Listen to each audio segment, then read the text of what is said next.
que falta nos faz a luz, né? Para nos vermos, nos comunicarmos. Mais do que essa luz que é tão necessária para a nossa tranquilidade, é a luz da nossa fé.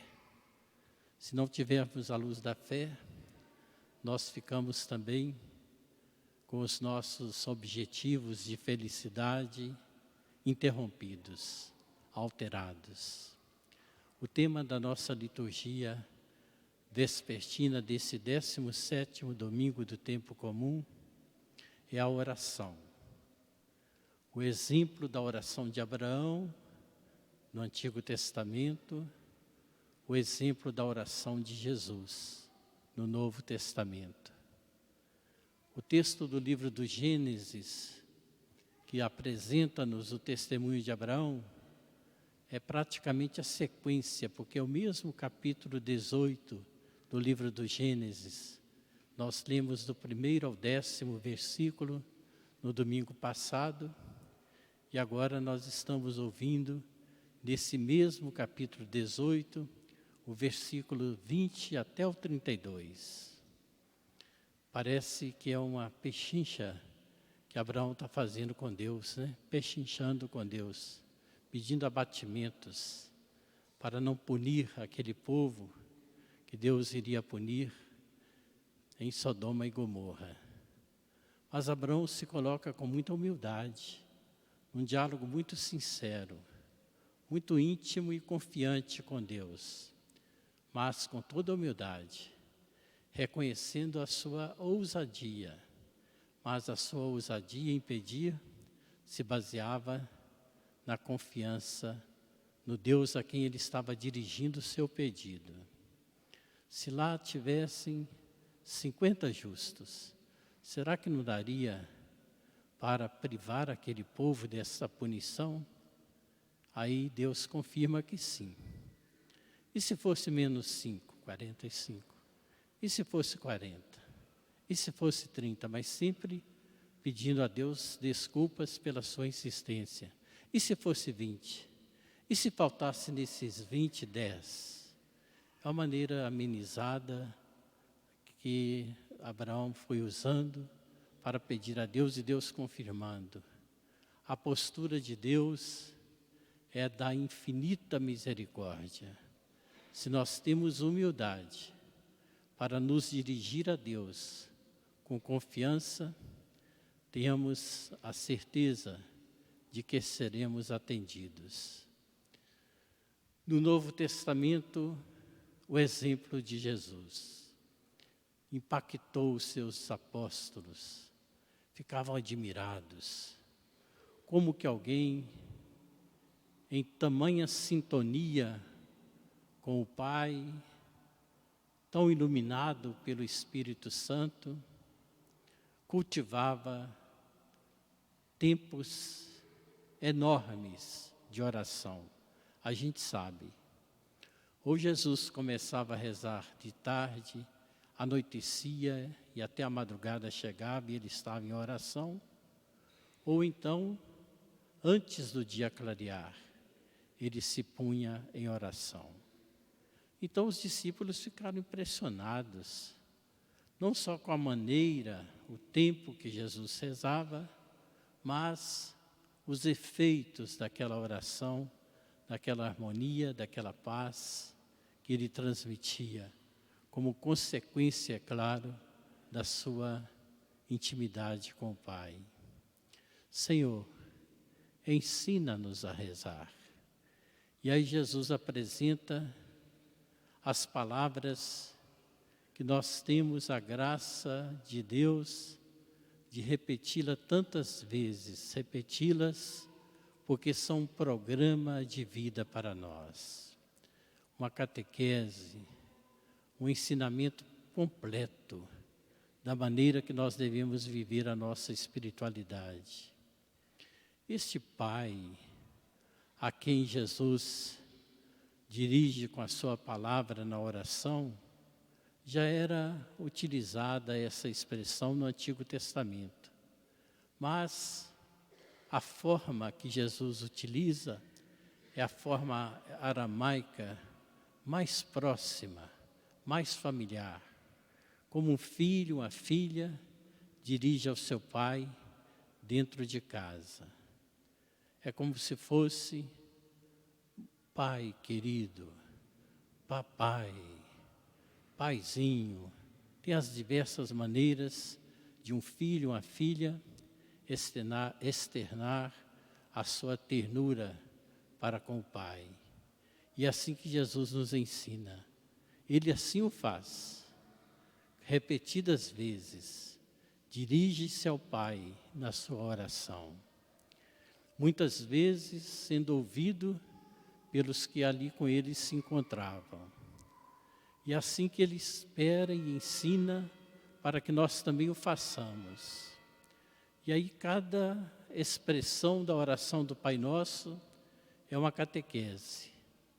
Ele não nos ensinou a falar Pai meu, mas Pai Nosso.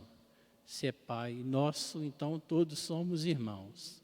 E assim cada um de nós já teve e terá outras oportunidades de refletir passo a passo nesta belíssima oração, que depois suplica que o reino se estabeleça em nossa vida.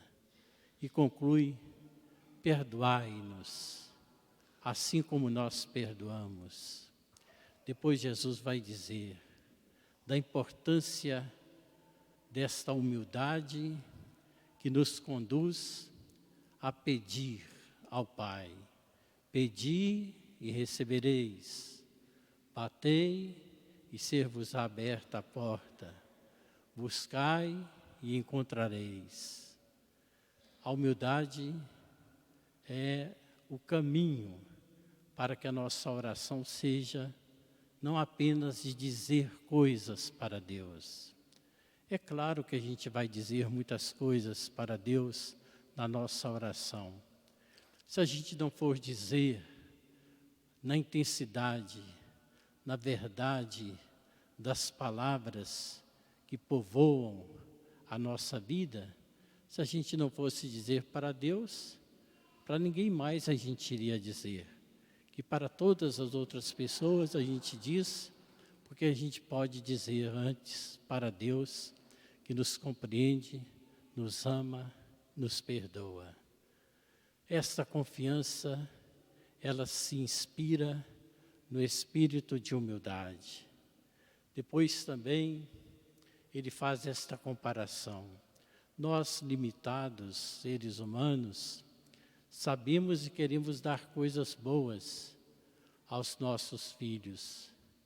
Quanto mais Deus saberá nos dar o seu Espírito Santo de amor. Nesses dias eu tenho pensado numa alegoria que mostra a importância da humildade. Quem não tem humildade não quer saber de rezar, porque acha que não precisa de Deus. Os santos padres na igreja primitiva, na época da patrística, eles fizeram a comparação sobre a importância da humildade. Disseram que se comparássemos a nossa vida a uma carroça cheia de qualidades, dons, virtudes, e que estivesse sendo conduzida, puxada, guiada por um cocheiro, por um carroceiro, que fosse a soberba, esta carroça, embora esteja tão repleta de qualidades, dons e virtudes, ela jamais vai ao encontro de Deus, porque a soberba não aceita ir ao encontro de Deus. E dizem os santos padres, ao contrário, se nessa carroça estiver cheia ela de pecados, erros, defeitos, tantas coisas negativas e assustadoras, mas se o cocheiro, o carroceiro for a humildade, ela acerta o caminho do céu, porque a humildade vai transformar tudo que está dentro daquela carroça e modificar tudo que está ali.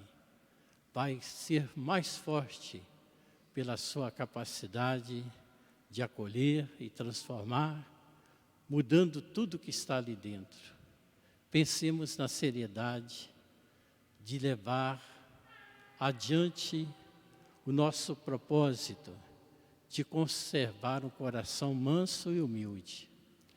Porque eu não me esqueço do povo de Guaraciaba, aqui perto de Viçosa, que afirmava e afirma que o padre Joaquim Dimas Guimarães falava: o orgulho atrapalha a viagem para o céu. Muitas vezes nós nos esquecemos de confessarmos o pecado do orgulho, da soberba, e atrapalha a nossa viagem para o céu.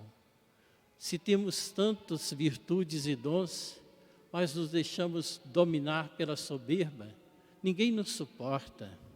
Nós não conseguimos colocar em prática a serviço das pessoas, porque a soberba nos deixa cegos.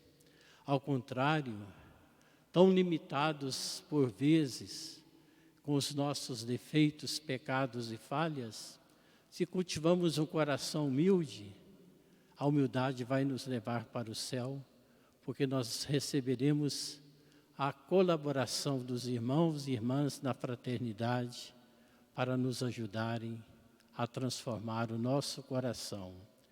E mais ainda, a graça de Deus encontrará espaço em nossas vidas para nos transformar. Que o cocheiro que guie esta carroça da nossa existência seja sempre a humildade e nunca a soberba. Por isso nós podemos pedir: Jesus manso e humilde de coração, creio